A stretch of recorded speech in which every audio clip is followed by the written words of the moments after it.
Hello students, today I'm going to talk to you about the Crusades. The Crusades were an important part of medieval history, but why we study them is because the crisis of peace in that part of the world dates back hundreds of years. Right now, when you look at the news, you're going to see information about the conflict in Israel versus Gaza, the war between the Palestinians and Israelis and the Jewish people, and this is something that has been going on for a long, long time. Over the source of religion, there are some years that it's a little bit better and some years that it's a little bit worse. We will focus our study of the conflict on the city of Jerusalem. Jerusalem is the most holy city in the Christian religion. But Jerusalem is not holy just to Christianity. Christianity, Judaism, and Islam all share a common heritage and a common geography that brings them back to Jerusalem as being a holy site for all three of them. Christianity is the world's largest religion with about 2.4 billion followers worldwide, based on the teachings of Jesus Christ, who lived in the Levant region about 2,000 years ago. Now, the Levant is the area on the east coast of the Mediterranean Sea. This is the area that Israel is today.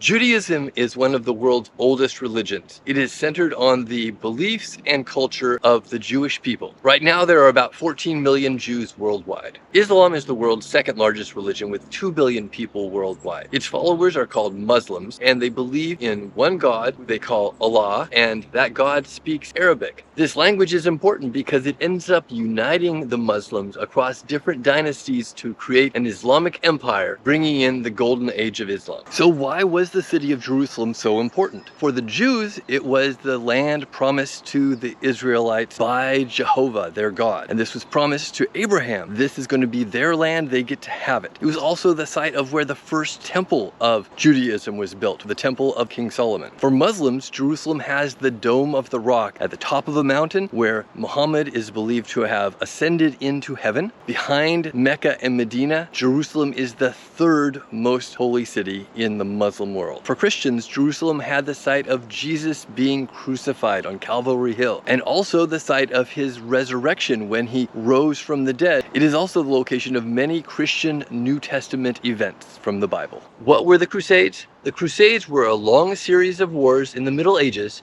between the Christians and the Muslim. The word crusade comes from the Latin word crux, meaning cross. To identify themselves as Christians, the Crusaders would sew or paint symbols of the cross. So whether it was their armor or their clothing, they would have a big cross on it to symbolize that they were Christians. So what caused the Crusades? The Crusades began when the Seljuk Turks, these were Muslims, took control of the Levant region where the Christians had their most sacred city of Jerusalem. Prior to this, there had been Arabs in control of the land, but they had been amicable to lots of different religions, and Jerusalem was welcoming pilgrims that were Christian that were coming to visit and pay their respects to one of their most holy sites. When the Seljuk Turks came in, they cut that off. 1095, they took it over. They said, no, Christians, you cannot enter this land anymore. They closed it to Jewish pilgrims too. The Seljuk Turks were pursuing a pure Muslim state where everyone there would be Muslim. Now, this was bothersome, but this was not the spark that kicked off the Crusades. There was something else. If you recall, we had the Western Roman Empire, which collapsed, and then we had the Eastern Roman Empire, which was the Byzantine Empire. This Byzantine Empire continued on, and it was a Christian empire.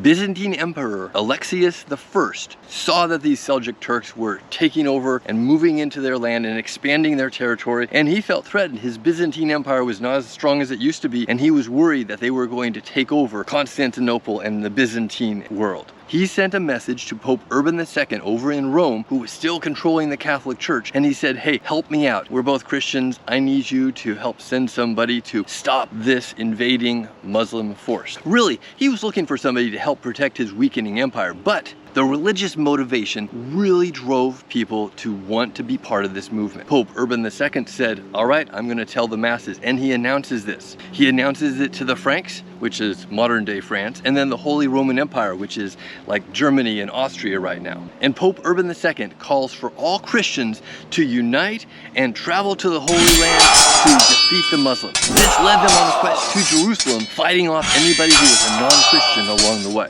The Pope said, carry aid promptly to those Christians and destroy that vile race from the lands of our friends. That's a pretty strong statement of what he's looking to do, a vile race. He's trying to destroy the Muslims. But he also promises something that will give them extra incentive. Hey, you want to go to heaven? This can be your ticket. Pope Urban promised that as a reward, all who embark on a crusade and die will receive forgiveness of all of their sins. In other words, they would have guaranteed entry into heaven. This was wonderful. You could go on this crusade, you could have some adventures, you might get some wealth, but if you died, you get to go to heaven. This inspired a lot of people, and 30,000 people signed up and headed off to fight in this battle, and by the end of this first crusade, there was up to 100,000 people. We want to know, were the Crusades successful? The first crusade was very successful. They captured Jerusalem and held control of it for 88 years. Land was conquered along the way, and crusaders set up crusader states. These were like little countries run by crusaders that decided to stay and seek their fortune within the Levant region and deciding to keep control of whatever conquest they had acquired. The initial victory of capturing Jerusalem lasted about 88 years before it was recaptured. But the battles and the crusades continued. By 1291, Jerusalem and all of the Crusader states had been recaptured by the Mamluk Empire. The Crusades were over. For 200 years and 9 crusades, the Christians of Western Europe attempted to keep the Levant out of the control of the Muslims.